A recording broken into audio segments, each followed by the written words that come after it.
根据历史经验，每一次美联储启动加息之后，平均经过2年半左右会迎来经济衰退。而美联储本轮加息始于2022年的3月，如果按照2年半的时间来计算，衰退有可能发生在2024年的9月。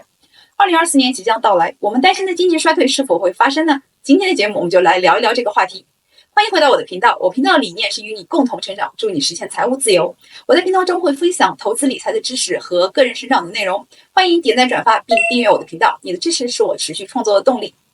虽然现在美联储和华尔街都在强调经济软着陆的概率很高，衰退基本不会发生，但是我们应该完全相信他们吗？要知道，在2021年，美联储还曾经说过通胀是暂时性的，结果呢？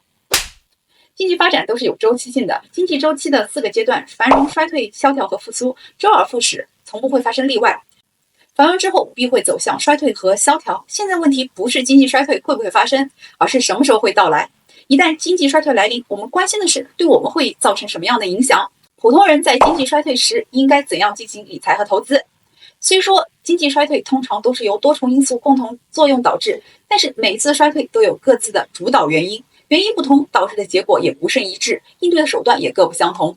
从历史上看，发生衰退的原因主要有以下几种，我按照关联度从低到高来简单的说明一下。第一就是战争，像是2战、越战和海湾战争期间，美国都发生了不同程度的经济衰退。现在世界也不是很太平，但是和之前美国都有参战不同的是，目前的战争和冲突，美国都没有卷入，也没有要卷入的意图，所以我认为因为战争导致衰退的可能性极低。第二就是黑天鹅事件，像是2020年的疫情，既然是黑天鹅事件，在这里就不予讨论了。第三就是产业或者是科技变革，像是2000年互联网泡沫破裂，今年 AI 股的惊人涨势也让人怀疑是否历史会重演。但是就像多个华尔街的分析师所说，2000年左右互联网公司疯狂的估值和市盈率并没有业绩的支撑，很多公司只要在他们的名称后面加上 .com 的点缀，股价就能应声大涨。现在股价大涨的基本上还是那几只有着业绩支撑的科技公司，虽然也有不少没有业绩支撑的小公司试图蹭一波热度，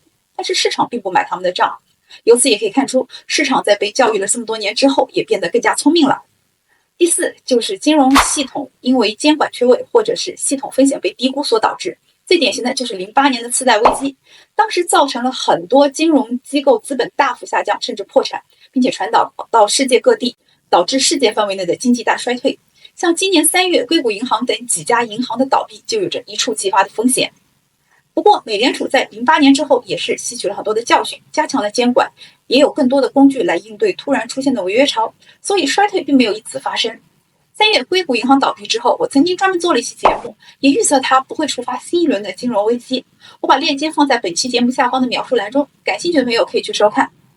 第5个原因就是主动的紧缩政策引发的衰退。以美国80年代初经济衰退为例，当时的美联储主席沃克通过紧缩货币供应量、提高利率来抗击长达近20年的通货膨胀。虽然通胀下降很快，但是也引发了1980年到82年间的经济衰退。目前货币政策也是在紧缩周期中，而且也是为了应对2020年疫情后发生的通货膨胀。那么接下来是否会导致经济衰退，我们还需要从以下的几个角度去考虑。首先就是 GDP 的实际增速和企业盈利状况。1982年紧缩的货币政策实施了近2年之后，当时 GDP 发生了负增长，失业率超过10%，企业利润下降21%，银行利润下降37%。美联储最近的一轮货币紧缩周期大概也是2年前开始的，截至到2023年的第3季度，美国的 GDP 的实际增长率是 5.2%， 预计全年 GDP 的实际增长率是 2.4%。标普500的企业盈利增长达到 4.3%， 失业率是 3.7%， 依旧保持在低位。所以从以上的一些关键指标上来看，这一次美联储的货币紧缩政策并没有像80年代一样非常迅速的直接引发衰退。那么为什么这一次不一样呢？第一，80年代美联储的紧缩政策应对的不是单纯的通胀，而是滞胀。滞胀表现为经济发展停滞的同时又发生通货膨胀，当时的通胀率达到了 12% 到 13% 之间，而且造成通胀的原因和复杂可以追溯到60年代美元和黄金脱钩的历史。若要讲清楚这段历史，需要完整的一期节目，所以我们这里就先跳过了。然而这一次美联储应对的是通胀，确切的说是因为2020年超宽松货币政策人为导致的通胀，并没有80年代那么复杂的背景，而且通胀率也没有那么的高。第二，本次是慢慢的将联邦基金利率加到 5.25% 到 5.5% 之间，手段和措施总体来说是比较温和的。而在80年代，联邦基金利率曾经一度涨到了历史最高值 19.1%。那就像用药物杀死癌细胞一样，如果剂量不够，就杀不死癌细胞。当病情很严重的时候，又不得不加大剂量，如果剂量过大，又会杀死健康的细胞。80年的美联储就是用的这样的一剂猛药，杀死了通胀的顽疾，但是也造成了很严重的副作用，就是深度的经济衰退。第三，本轮美联储加息缩表的同时，财政部却也在增加美债的发行量。根据摩根大通的估计，到了本年年底，美国政府将介入1.1万亿美元的短期国债。这就好像你在把水桶中的水抽走的同时，另外一个人却在向水桶中加水，市场流动性还是非常的充足，这样政府和企业的投资依旧强劲，消费者也因为收入的稳固增长而继续消费。以上3个原因就是本轮加息为什么没有迅速引发衰退。然而，以上种种迹象是否说明经济衰退就不会到来呢？经济学家弗里德曼有一个著名的观点，货币措施对于经济状况的影响是有一定的滞后的，而且这种滞后来得缓慢而有多变。我在节目的开头时就讲过，根据历史经验来看，每一次美联储启动加息后，平均要经过2年半左右的时间才会迎来经济衰退。按照这样的算法，衰退有可能发生在2024年的9月。但是2年半是滞后的平均时长，究竟这一次什么时候会发生，还会受到诸多因素的影响。实际上，经济周期的变化是非常难以预测的，最杰出的经济学家也很难对此做出精准的推测。还有一个常用的预测指标就是长短期美债收益率的对比。通常情况下，长期美债收益率应该高于短期美债收益率。当这2条曲线发生倒挂时，预示着经济衰退即将来临。然而，经济衰退的正式登场一般是在长短期美债收益率曲线倒挂结束之后的一段时间内。从现在的图上来看，这2者之间的倒挂还没有完全结束。不管经济衰退在2024年是否会到来，我们提前做好准备总是没有错的。实际上，经济衰退才是我们开始构筑资产的时机。当经济繁荣时，很多好的资产的价格都是高不可攀的。当经济变得不景气，资产的价格都纷纷跳水。当然，这个时候也非常考验我们鉴别资产的能力。所以，当经济衰退来临时，我们可以做哪些事情呢？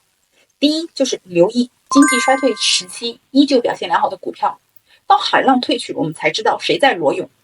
经济繁荣阶段，有很多股票被炒作，都能上涨，因为流动性非常的充足，会让我们产生幻觉，我买的股票都能赚钱。但是当经济发生衰退时，市场的流动性被抽走，届时所有的股票的价格都会下降。然而，那些有业绩支撑的、有强大护城河的、有良好的资产负债表的股票是下跌最少的，